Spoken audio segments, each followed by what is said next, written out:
So you want to know how to remove an XC90 motor? Watch this video. This is my second XC90. This is a 2004 model. I have a 2003 model, which is a great car.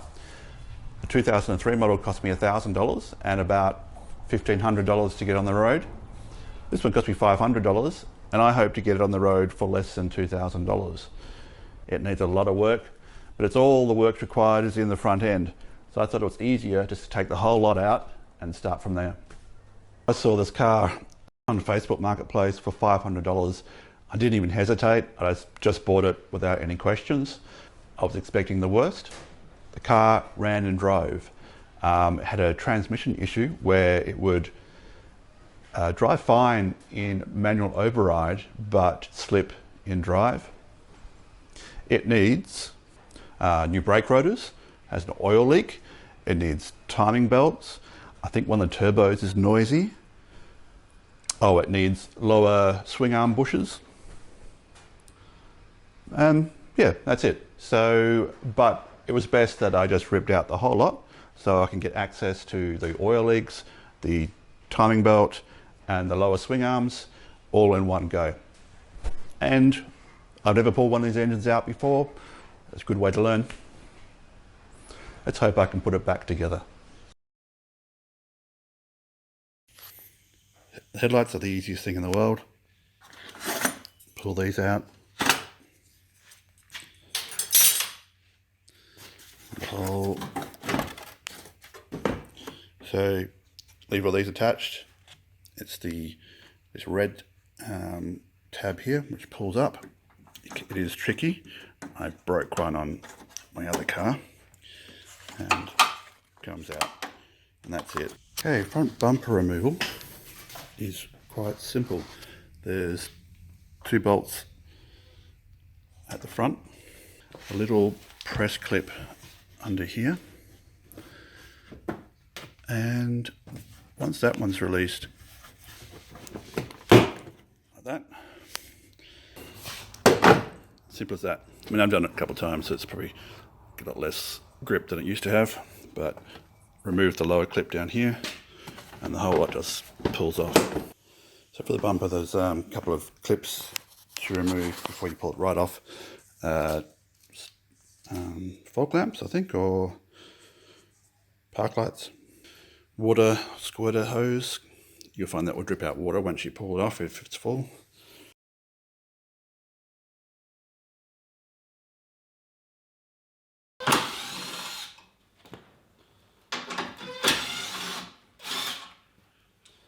These are the radiator support bolts. They've got a long shaft on them without thread, which goes into a rubber thingamajig. I find that we have to remove the bonnet clips here to have them dangling free to remove this.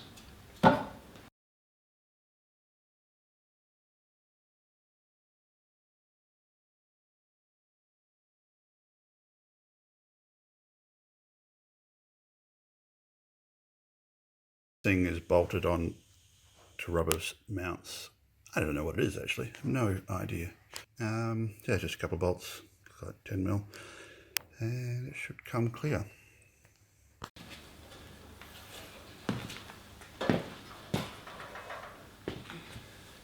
I'm taking the fan out first. There's just 2 bolts at the top, and then it just comes loose. The other thing is it's got these cables that are hooked from the inside, so you can release them by getting to the back of and squeezing the top. There's this, which is some sort of sensor. Yeah, just 2 bolts, and then it just pops out like that. But just going to remove these.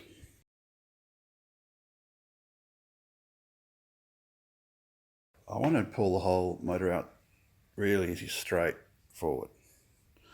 And what stops it is this front bar. Now, it's got 4 bolts, as you can see here. 1, 2, 3, 4. But it won't come off because it's got spot welds here and here. I think if that spot weld is drilled out, this whole front will come off. Let's hope I'm right.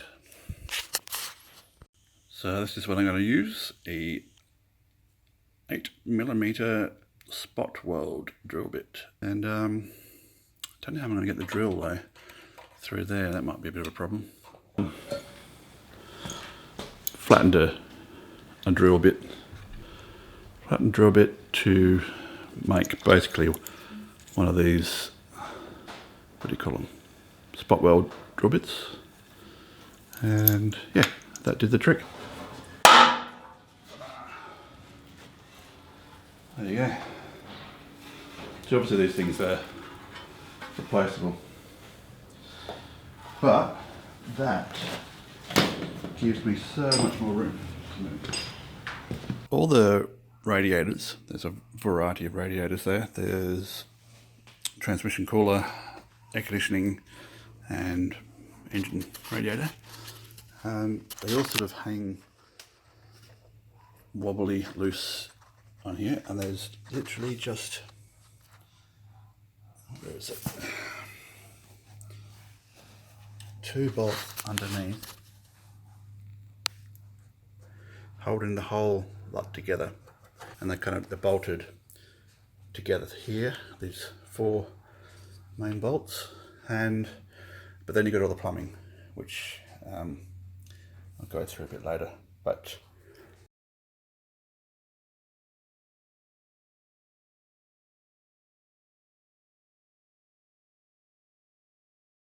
so here we are underneath. Now, unfortunately, this phone doesn't have a very wide angle, so there should have been a plastic cover under here, which I've removed earlier. Then there's this bracket that covers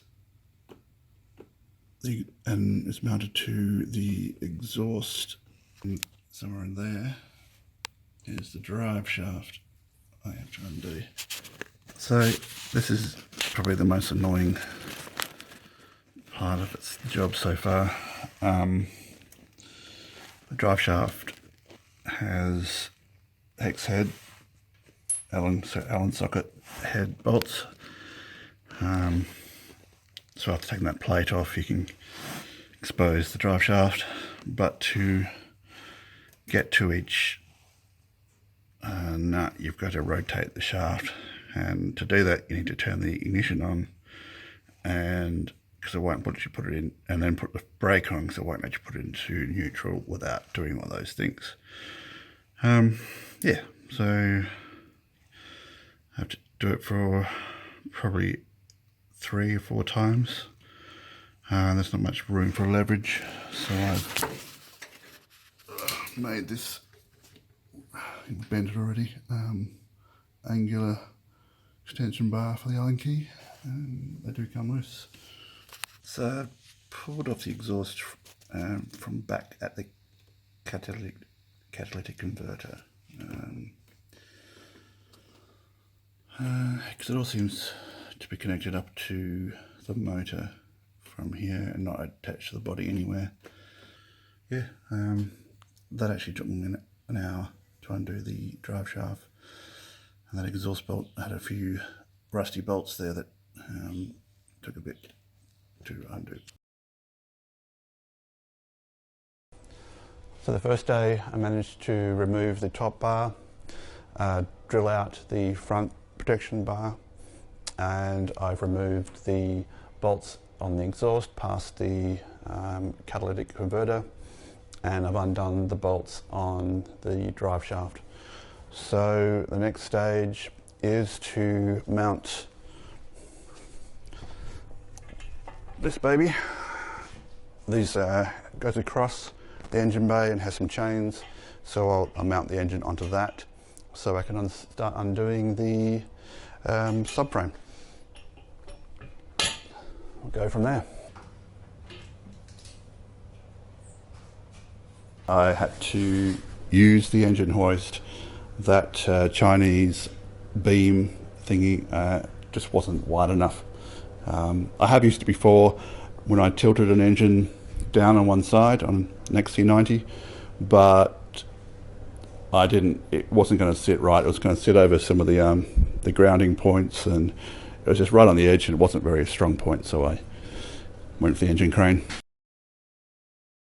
I have to remove this rubber boot on the steering column, and I think there's another rubber boot underneath that, and then there's a single pin that needs to be pulled out to release the steering shaft from the steering rack. There's two spikes sticking out, a pair of pointy pliers on that, squeezed it, and the boot has come loose. And behind there is a pin somewhere that, whoop, there goes my light, a pin to release the steering.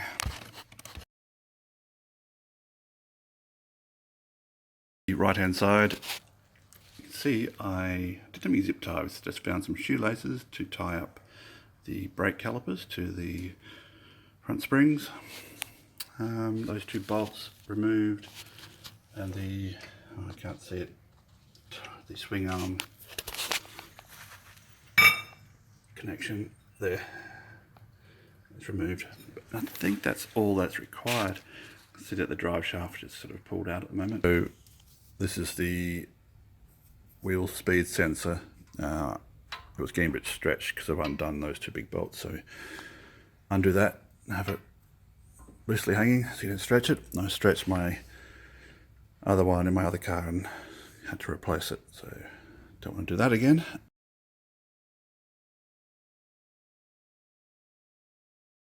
Okay, this is one tool you probably will have to buy, be under $50. I think I got this one for $39. It's the PCM, or the control modules removal tool. Look online, there's people show how to do it. It's a little tricky, you've got to be right in the right place, and it pulls them out.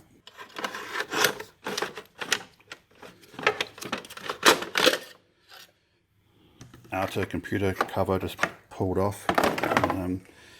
So this part, you squeeze the little tabs here and it slides out of the box, and I think that's all the engine.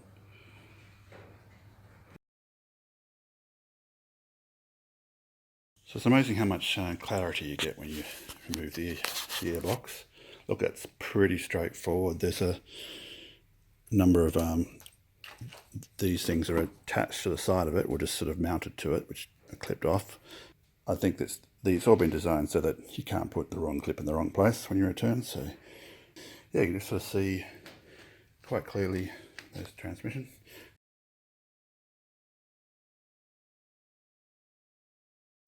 Right, so I removed radiator, intercooler, some other little cooling system, I think it's transmission cooler, which connects with the radiator. They're all kind of combined. I've got this suspended just by a bit of wire at the moment, so it's not pulling on these pipes for the air conditioning. So down there is the air conditioning compressor. It's got 4 bolts. I should be able to loosen the belt with a tensioner and remove it. Now, okay, I've freed up the compressor. I just undid the 4 bolts and the belt just came loose, so I didn't have to release that any other way. And I've hung it up with a bit of wire to the body of the car, and it appears that the wiring loom is free from it. So the air conditioning, cooler, radiator, and the compressor are all now separate, sort of wired up to the front. And I think we're almost ready to start lowering.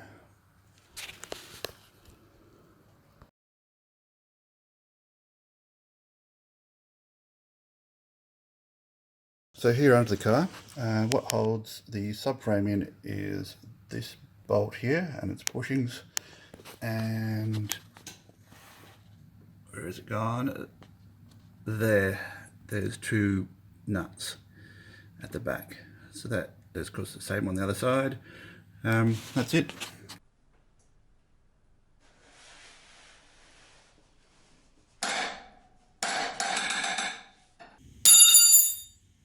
Well, my first mistake that could have been catastrophic, even lethal. Don't use the engine mount on one side like I did. It just ripped it through. Okay, it's well and truly dropped a few inches. You can see down here more than a few inches. That's come off there, at the back, and I'm just seeing where it's tugging still, and it's tugging on this power wire and heater hoses. So that's this side. I think the other side is okay. Oh, I did see one little thing. There's a ground strap. Can you see it? Running from the block to the body. That needs to be removed.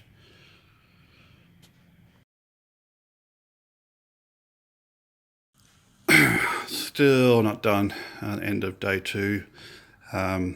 Girlfriend wants to see me, so yep, better leave it as it is. I found there's a ground cable here. Looks like it's the starter motor ground. It's holding it in. This was a pain in the ass. 13mm.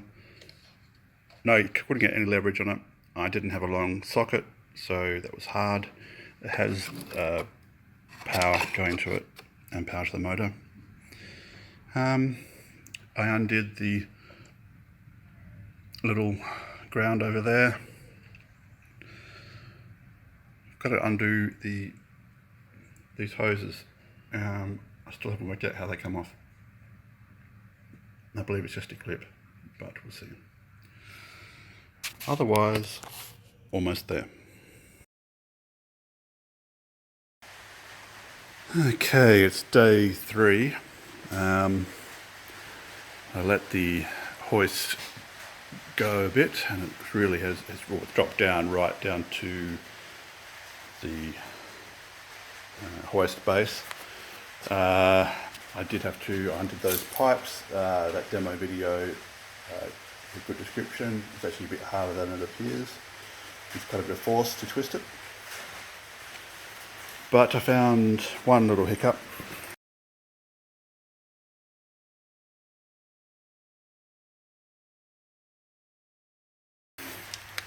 Firstly, this was being pulled tight. It's connected to some sort of solenoid thing here. Don't know what it does. And a brake line. This brake line goes from left to right. It's hooked underneath the bracket that holds the exhaust. There's this black line here, which I believe is fuel. There we go. Oh, there you go. It just pulls out. Now I have to thank the other XC90 dismantling guy for that.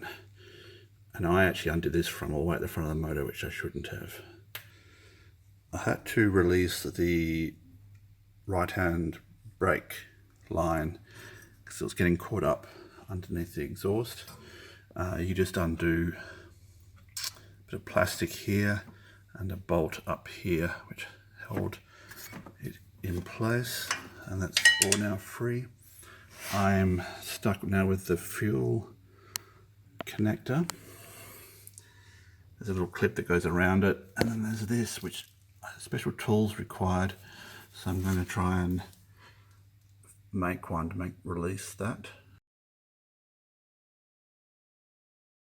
Right, now that was successful. I wasn't expecting it to be.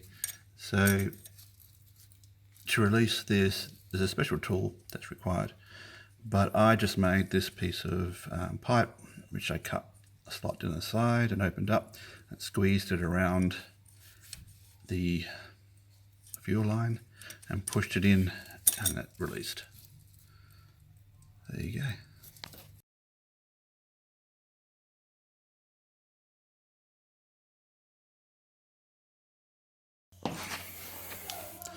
For some reason I had a lot of trouble disconnecting the gear selector. I've even bent it slightly, so that needs to be fixed. I only found it does slide out of here. You pull this back and you push that up. It does slide out eventually. Just wouldn't do it when I had it intact. But it's just one bolt. I can see it in there. Just there, on top of my finger.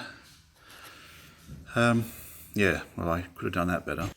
These clips had me puzzled for a while. There's no press release. I just found a screwdriver. Did the trick. To make it clear, so when the screwdriver goes in, it goes straight. There's a little plate there. You're pushing that down and it releases it from the inner. Not only blood drawn. That's pretty damn good, really. Another little, speaking of blood drawn, another little mistake. Snapped off that bloody thing. I don't know if this counts as the money shot because I've still got one part of the wiring loom attached, like an umbilical cord, and there's probably a simple way to remove that. Haven't worked it out yet. But yeah, it's all pretty much, you can see it's definitely out that side. So I've just got this attachment here. I'm not sure if I unattach at that end or unattach at this end. I suppose you can do both, but there you are.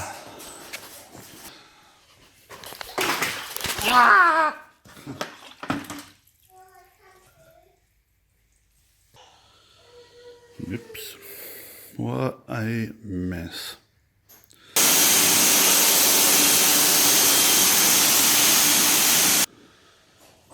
And my workshop has seen better days with the oil disaster.